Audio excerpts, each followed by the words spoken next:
everyone, it's Jason. Welcome to part 2 of the Kamigawa Neon Dynasty booster box for the set boosters unboxing.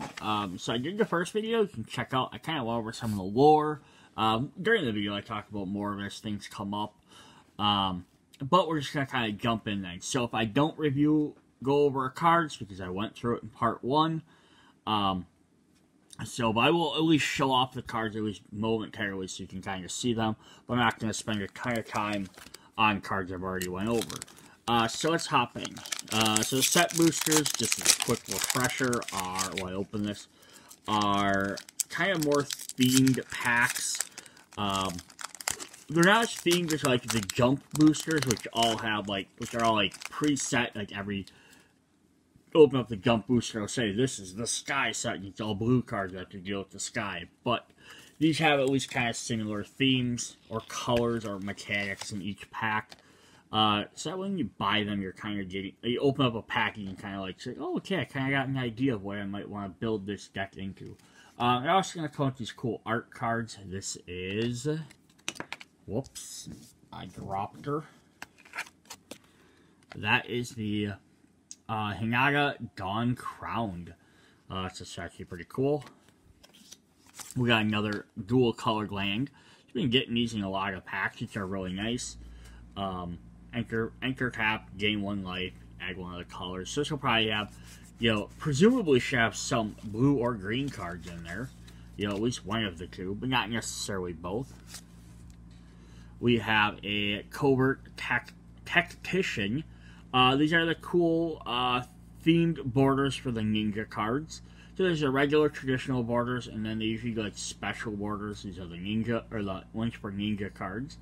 Ninjutsu, and when Covert Tactician deals combat damage to a player, he may put an artifact creature with a mana value less than or equal to the damage from your hand to your battlefield. Ooh, that's actually super cool, because reviewing again what Ninjutsu does, so when another creature attacks, if it's unblocked, you can, instead of dealing damage with that creature, you can pay the ninjutsu cost to return that creature to your hand and put this one in play instead, now attacking.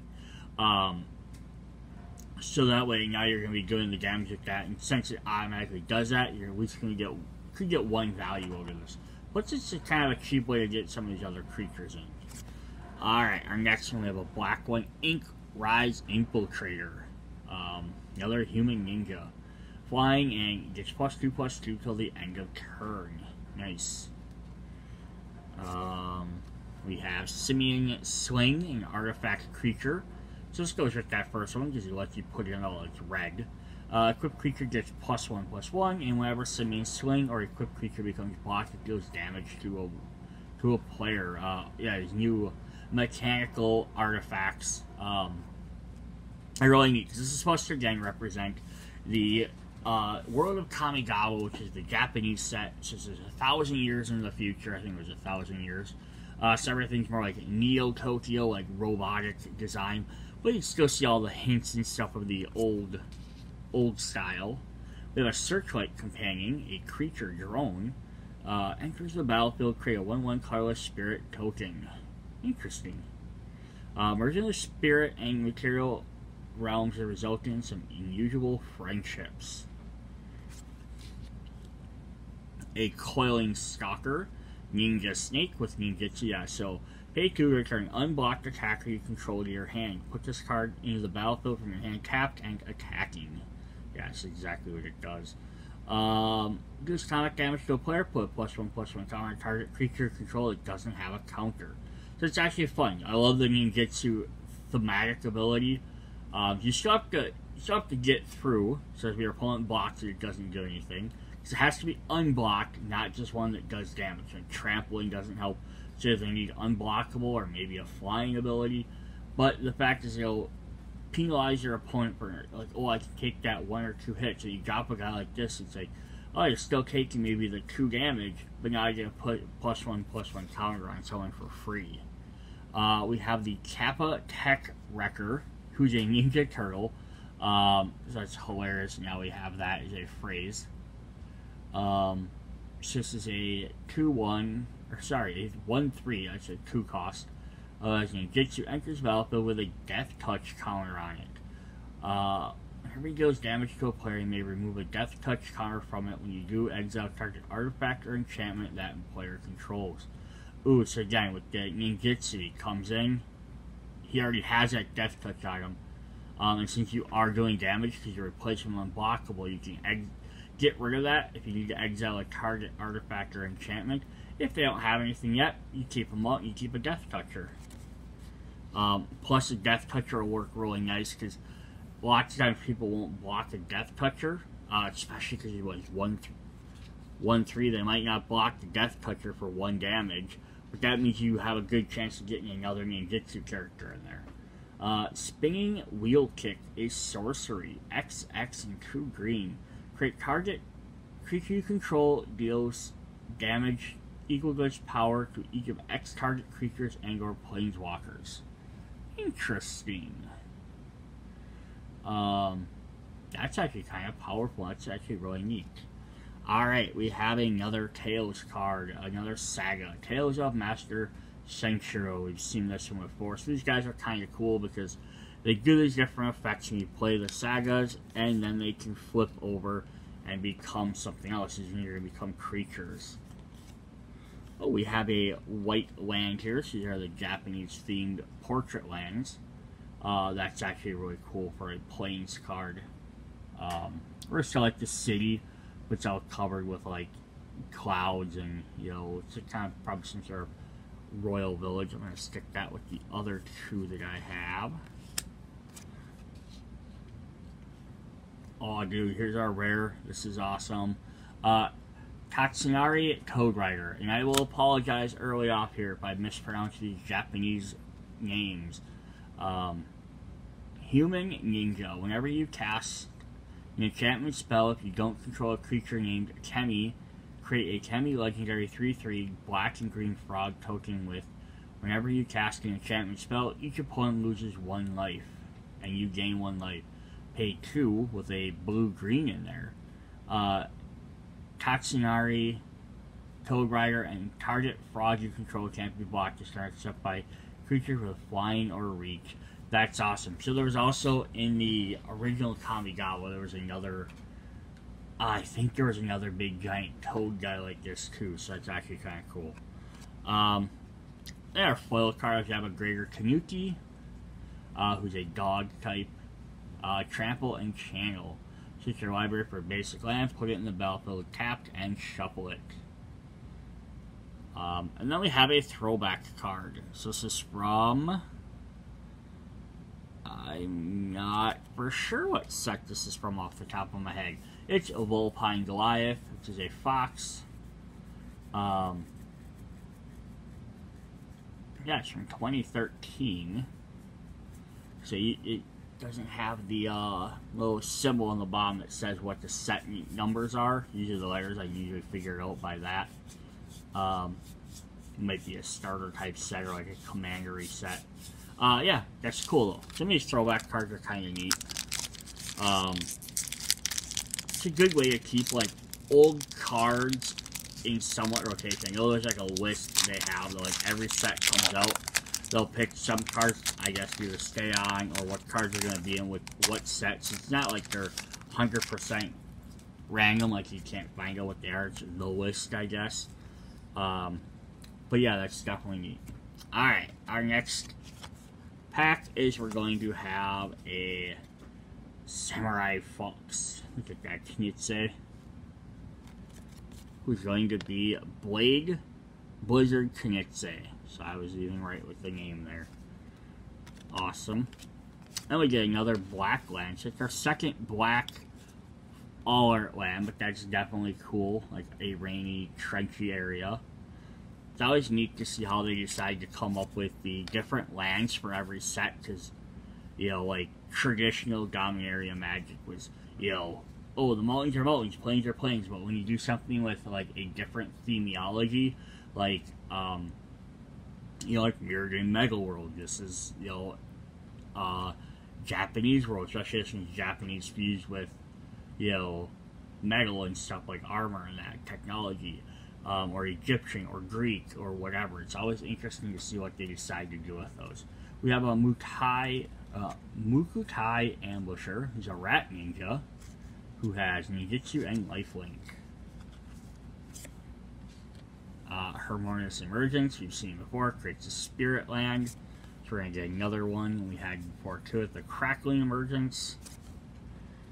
Ambitious Assault. We have Kindled Fury. Instant. Target creature gets +1 attack and gains first strike till the end of turn. And the Goblin Akis, little up there wearing armor now. Runaway Trashbot. Construct. Trample. Runaway Trashbot gets +1 attack for each artifact or enchantment in your graveyard. Well, that's kind of cool, so as the game goes on, you could potentially get very big. We have Assassin's Link.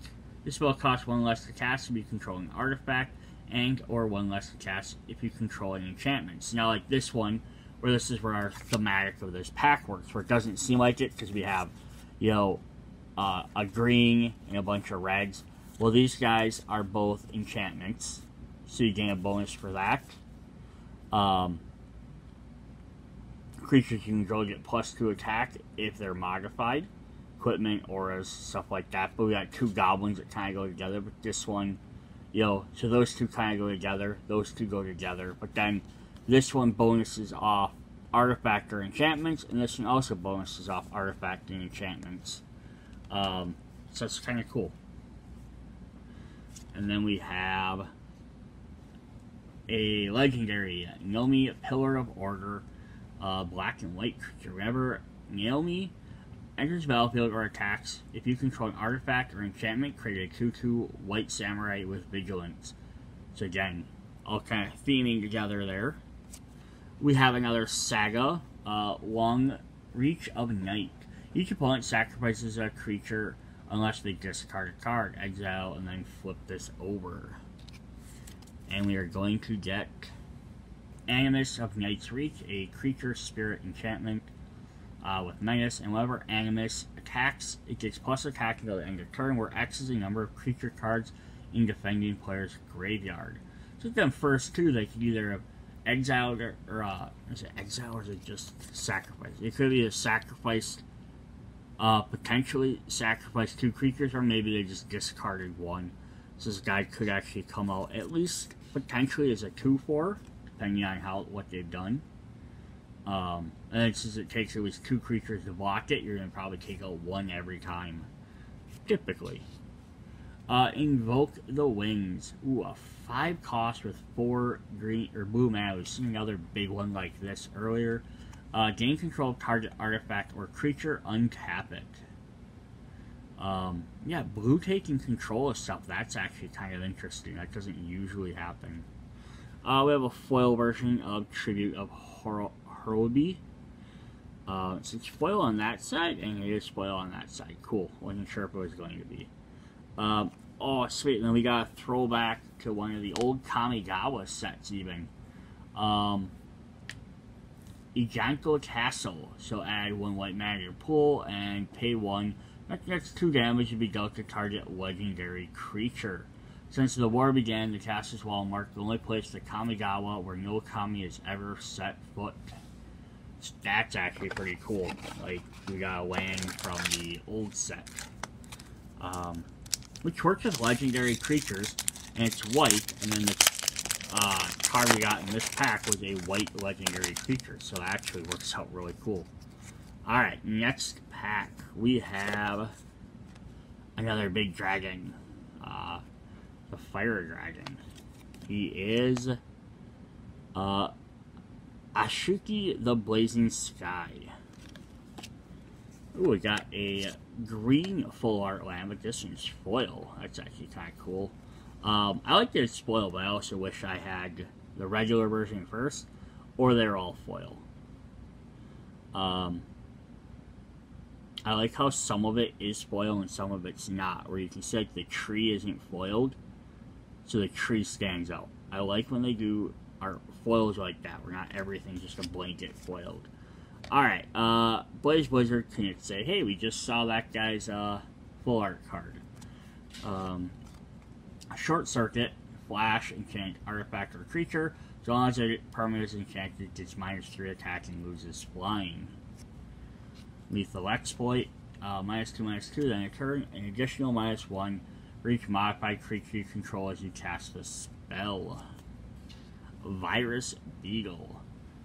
Enter the battlefield, each opponent discards a card. Nothing too bad with that. Got a bunch of equipment and artifacts in here. Rabbit Battery. Haste. Equipped creature gets +1/+1, has haste. That's nice. Plus you can reconfigure it for a colored red. So basically you can throw this around on multiple creatures every turn. Upriser Renegade. +2 attack for each other modified creature. It's a very red pack. This is cool. I haven't got a lot of red cards, so I'm not arguing about that. Flame Discharge deals X damage to target creature or planeswalker. If you control a modified creature, it gets X+2 damage instead. So if you control a modified creature as you cast the spell, bare minimum, it's going to spend 1 to do 2 damage. And then you're going to just pay X to pump it even higher. Alright, then we got a saga here. Michiko's Reign of Truth. Oh, it's on a fan. I love the way these sagas are, where they try and find some different way of showing them off. Target creature gets +1/+1 till the end of turn for each artifact or enchantment you control, and exile it to flip this for a 0/0. Come on. And we're going to get the Portrait of Michiko. Just +1/+1 for each artifact or enchantment you control. Cool. It's just basically gets bigger the more cards you have. Oh, dude, we got a mythic. Awesome. Yoshimaru, Ever Faithful. Legendary dog. That also has a different symbol on it. It says NEC for neck. I'm not sure what that stands for. I'll have to look that up between videos. Whenever another legendary permanent enters battlefield under your control, put a +1/+1 counter on Yoshimaru, Ever Faithful partner. You can have 2 commanders that both have partners.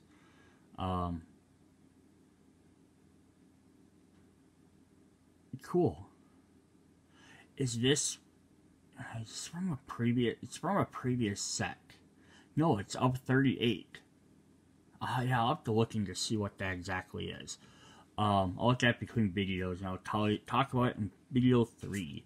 But yeah, that's definitely cool. So he's a 1/1 every time playing another legendary permanent. He gains a bonus. Plus, you could have him as a commander to make him super powerful. So I'm going to set that aside so I remember to look into him. We have Soul Transfer for our regular rare. With a 3 black. Choose one if you control an artifact or enchantment. As you cast this, you may choose both. Exile target creature or planeswalker, or return target creature or planeswalker from your graveyard to your hand. Interesting. Cool. So you can get rid of someone else's, you can add one of yours. Then we have a foil rare, or a foil common, I guess. Scrapyard Steelbreaker. Sacrifice another artifact, gets +2/+1 till the end of turn. And then our last card is from... It's a rare 1,000 Wings, flying with morph. When 1,000 Wings is turned face up, turn all other tapped creatures to their owner's hand. So this has morph, so basically you can play it for 3 face down, then spend 7 mana to flip it up to return all creatures, or you can just play it like normal. And this is from... Oh, why can't I think of the name of it? I think like what everything is said is. It's where there's the 5 dragon clans. Each one has a different symbol. This is the Eye clan. Dragons of Kakar. I don't remember which set it's from though, which expansion, because there was a couple of those. So that's actually kind of cool too. Alright, so what did we go through here? We went 1, 2, 5, 6, 1, 2, 3, so we're on pack 4. Trying to keep track of how many I've done. Alright, next pack. We have, oh, this is a really cool one. Like, very anime-esque. And that would be the Wandering Emperor. And we got another Greenland. We didn't have that one before. The Green Forest. And a Peerless Samurai. So this is a special border for the Samurai, which we haven't seen yet. Healing Samurai, Magus Number Samurai, or Warrior you control attacks till the next spell you cast costs 1 less. Followed by another Snake Ninja, Coiling Stalker. Whenever Coiling Stalker deals damage to another player, with a +1/+1 counter on creatures that don't have one. So I think we had the regular version of that earlier. Yes. So like there's the regular artwork version, and there's like the special border artwork with different artwork. Definitely cool. Neat that they do that. Like, they could just give it a different border, and just leave it at that, but it's neat to commission extra artwork for it. Commune with Spirits, lets you pull some land. Non-foil version of the Greater Tanuki. Grafted Growth, Enchant Land. Grafted Growth enters battlefield, put a +1/+1 counter on target creature you control. Enchanted Land has tap, add 2 mana of any one color. Nice. Carefully cultivated enchant artifact or creature, as long as it has permanent. As long as enchanted permanent is a creature, it gets +1/+3 and has reach and tap to add 2. Oh, that's cool. So if you attach it to a creature or an artifact creature, you can actually pump it for extra mana, or you can discard it to create a 1/1 healing monk that gets you 1 mana. That's actually really neat. We have a Story Weaver. Choose one, put 2 +1/+1 counters on creatures, or put 2 lore counters on the next saga. The next time one or more enchantment enters battlefield under control, this turn, or put 2 lore counters on target saga. The next time one or more enchanted creatures enters battlefield under your control, it enters with 2 additional 1/1 cards. So basically, it forces a saga to end. That's actually cool. So, like, I'm going to skip my next one. We're going to look at it. We have saga in here anyhow. So it says, at the start of your... as the saga enters, and after your draw step, you add a lore counter. So you pay 2, you put 1 in, and you put 1 lore counter to represent 1. Then when the last one... You hit the last one, then you flip it over. So that forces you to put the extra 2 on there. This is the Era of Enlightenment. Scry 2, gain 2 life, and exile it to flip it. So I would flip this card over immediately. It would start with 2 additional 1/1 counters. So you start off as a 4/4 first striker. The Hand of Enlightenment. So that's actually pretty cool. That's a really neat card to have. We have Historian's Wisdom. Enchant artifact or creature. Enters battlefield. If enchanted permanent is a creature with the greatest power and power among creatures on the battlefield, draw a card. As long as the enchanted gets +2 attack, +1 defense. Nice. Our rare is the Kami of Transcendence. I haven't had too many Kamis in here, but they're definitely cool when you get them. It's like tree cat thing with masks, like deer. Maybe it's more like a deer, but has a long tail. I'm not sure. Trample. Whenever you cast an enchantment, spell, put a +1/+1 counter on Kami. At the beginning of each end step, if an enchantment was put into your graveyard from the battlefield, you may return Kami from your graveyard to your hand. Then our foil extras Mech Hanger, which is from this set actually. So we have tap to add 1 colorless, or add 1 mana of any color. Spend this only to cast on a pilot or vehicle, and then target vehicle becomes a artifact creature until the end of turn. I haven't seen pilot before, so that's interesting. Our last card is Magic Minigame Boost Sleuth. Still a fun little extra game you can play, and I'm not going to go over that. Just they kind of add them in there. Alright.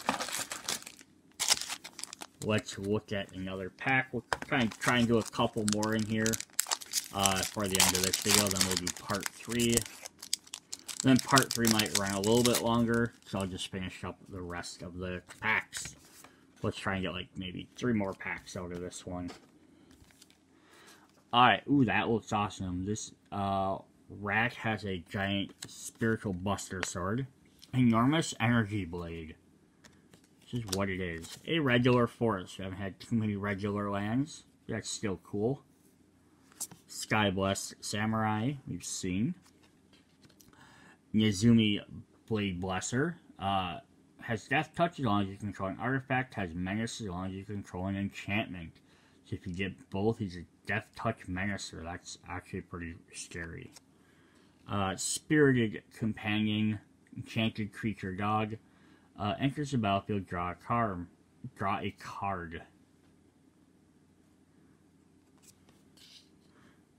Golden Tail Disciple, a creature fox. Fox monk even, with just lifelink. So not super interesting, but definitely nice to have. Residence Authority. Unforgiving One, spirit with menace. When it attacks, return target creature with a mana value of X or less from your graveyard to the battlefield, where X is the number of modified creatures you control. Oh, sweet. We actually get this card in this set. Enormous Energy Blade. Has +4 attack, and comes attached to a creature, tap that creature. So neat. So you can pay 2 to attack it. It taps him for a turn, but then he walks around with extra 4 attack. Can't argue with that too much. The Modern Age. Draw a card and discard a card and exile it to flip it. So these are like neon thunderstorms or clouds, maybe? Interesting. And then Vector Glider. A simple little creature with flying. Yeah, nothing wrong with that. We have another land. We just got one of those, but that's nothing bad about that. Our rare card is March of the Otherworldly Light. With all these interesting characters. Additional cost to cast this spell, you may exile any number of white cards from your hand. This spell costs 2 less to cast for each card exiled this way. Exile target artifact, creature, or enchantment with a mana value of X or less.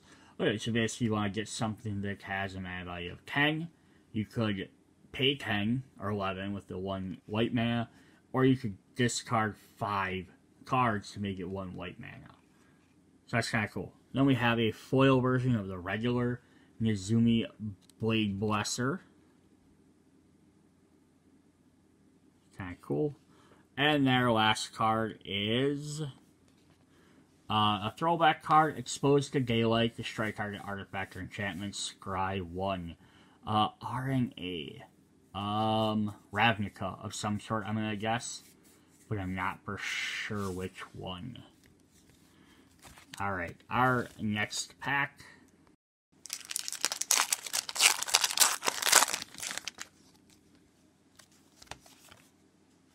We got a giant fish of some sort, a neon spirit fish. Sky Swimmer Koi. We have a Tranquil Cove, which is just some white and blue mana. Jukai Trainee. Ancestral Katana. Samurai Warrior attacks alone. You may pay 1 when you do. Attack Ancestral Katana. And then +2/+1. So lots of the samurai have warriors have special abilities that do stuff when they attack alone. This is kind of cool. So they attack, they can gain a bonus. Moth Rider Patrol. This is a fox warrior. 1 cost for a 1/1 flying creature. What you pay 4 to tap. We're gonna get some human samurais in here. Sunblade Samurai, Vigilance and Channel.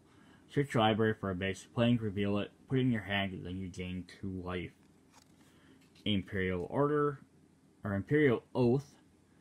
So yeah, they look like regular samurai, but kind of like these neon lines and stuff, which is really cool. Create 3 2/1/1 white samurai tokens with vigilance. Scry 3. Dockside Chef. Human Citizen, who's an enchanted creature. Sacrifice artifact or enchantment to draw a card. The Oni Cult Anvil. Whenever one or more artifacts leaves control battlefield during your turn, create a 1/1 colorless token. Construct artifact creature token. This ability triggers only once each turn. Sacrifice an artifact, deals 1 damage to each opponent, you gain 1 life. Oh, cool. So anytime they leave, you can then pay to like get rid of them. That's cool. Sozakan Smelter, Goblin Artificer. He's creating some sort of mask. At the beginning of combat on your turn, you may pay 1 to sacrifice an artifact. If you do, create a 3/1 red construct artifact token with haste. Neat, so these guys are playing off the able to destroy stuff. The Long Night of the Reach, which we saw earlier. We have another mythic. We have Ale of the Dawn Sky, which I believe we saw that full art card of that before. So that's definitely cool. So this does Dragon Spirit, Flying Vigilance. When it dies, choose 1. Look at the top 7 cards of your library. Put any number of non-land permanent cards with a total of 4 or less value among them into the battlefield. Put the rest in the bottom of your deck, or put 2+1/+1 cards on each permanent you control that is a creature or a vehicle. Interesting. So either you can look at 7 cards and put up to 4 mana for free, or you can put 2 counters. So earlier on, the first one might be better. Later on, if you have a swarm of like soldiers or warriors or something like that, dropping 2 counters on every creature, that could really add up. Alright, and our foil card is the Okiba Reckoner Raid, which we've seen before, but we have a foil version of it. So the back looks kind of cool in foil. And our last card is just one of the Saga flip card checklists. Alright, so this will be the last pack for this video, and then we'll jump in and do a bunch more in the next one.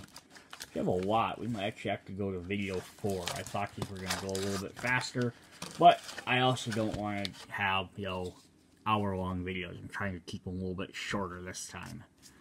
Alright. There's this cool guy, who is the Wandering Emperor. Oh, we had that one. That's cool. So, we have 2 different artworks for that card. Like, kind of like the anime one, and then like the traditional one. But you can see they have like the same type of blade and outfit and everything.